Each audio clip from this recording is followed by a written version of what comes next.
இடம்பொருள் நேயர்களுக்கு வணக்கம். ஸோ இப்போ பாண்டியன் ஷோ சீரியல் ஒரே ஃபன்னாக வந்து போயிட்டுருக்கு போதைக்குன்னு வச்சுக்கோங்களேன். இப்போ வந்து கதையில் வந்து பெரிய சீரியஸான விஷயங்கள்லாம் இல்லாமல் ஜாலியாக தான் வந்து போயிட்டு இருந்துச்சு. அதுலேயும் வேறு சாப்பிட போனது, இந்த பக்கம் வந்து அப்பா தனியாக குடிக்க, மகன்கள் தனியாக குடிக்க, அப்புறம் அவங்கெல்லாம் சேர்ந்து வந்து கடைசியில் வந்து இவருக்கு உடம்பு ஒத்துக்காமல் இருக்க, ஏன்னா சாப்பாடு ப்ளஸ் வந்து பார்த்திங்கன்னா குடி, அதுவும் புது இடம் எல்லாம் சேர்ந்து அவருக்கு வந்து உடம்பு ஒத்துக்காமல் போயிடுச்சு. இப்போ இதில் வந்து பார்த்திங்க அப்படின்னா வந்து இன்றைக்கி எல்லாரும் கிளம்பி வெளில போகலான்னு பார்த்தா அங்கே போய் மயங்கிட்டார் பாண்டியன்.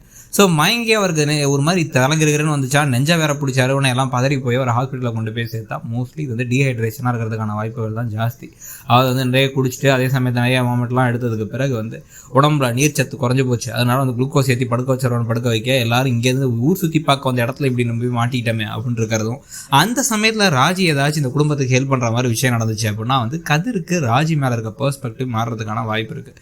இது ஒரு பக்கம் இருக்கும் பொழுதே இன்னொரு பக்கம் வந்து பார்த்தீங்கன்னா வந்து இந்த ராஜியுடைய காதலன் ஒருத்தர் இருக்காருல, உங்களுக்கு பொறுக்கித்தனமான காதல் ஒருத்தர், அவர் கால் பண்ணிட்டே இருந்தார். திருப்பி அவர் கால் பண்ணி பேசிட்டு இருந்தார்ல, அவர் கிளம்பி நான் கொடைக்கானலுக்கே வரேன் அப்படின்னு சொல்லிட்டு வந்து ஏதாவது தப்பாக நடந்துக்க ட்ரை பண்ணார், ஏதாச்சும் பிரச்சனை பண்ணார் அப்படின்னா இங்கே வச்சு கதிர் அவரை நல்லா அடித்து ஓட விட்டார்னா அதுவும் சேர்ந்து இவங்களுக்குள்ளே இருக்க மோதலை கொஞ்சம் கொஞ்சமாக காதலாக்கிறதும், இதனால என்னென்ன கதைகளில் பிரச்சனைகள் வரப்போகுது அப்படிங்கிறத பார்க்கறதுக்கும் வாய்ப்பு இருக்குது. ஏன்னா வந்து இப்போ ஏற்கனவே சரவணனை விட்டு சென்று கல்யாணம் பண்ணியாச்சு. இப்போ கதிருக்கும் இன்னொரு காதல், அதே சமயத்தில் வீட்டில் இருக்கக்கூடிய பரம எதிரிகளுடைய மகளோட காதல் அப்படிங்கிறது கதையை வந்து இன்னும் கொஞ்சம் வந்து இப்போ பரபரப்பாக விறுவிறுப்பாக கொண்டு போக ஆரம்பிக்கும். இது எப்படியோ ஆல்ரெடி வந்து பாண்டியன் ஷோ சீசன் 2க்கு இதுக்கு முன்னாடி அந்த மற்ற சீசன் 2 விட கொஞ்சம் பெட்டரான ஒரு ரிசப்ஷன், பார்க்கறதுக்கு எல்லாத்துக்கும் பிடிச்சிருக்கு அப்படிங்கிற மாதிரி பாசிட்டிவான ரிவ்யூஸ் வந்துட்டு இருக்கு. கதை எப்படி போக எப்படி போகுதுங்கிறத பொறுத்து இருந்து பார்க்கலாம்.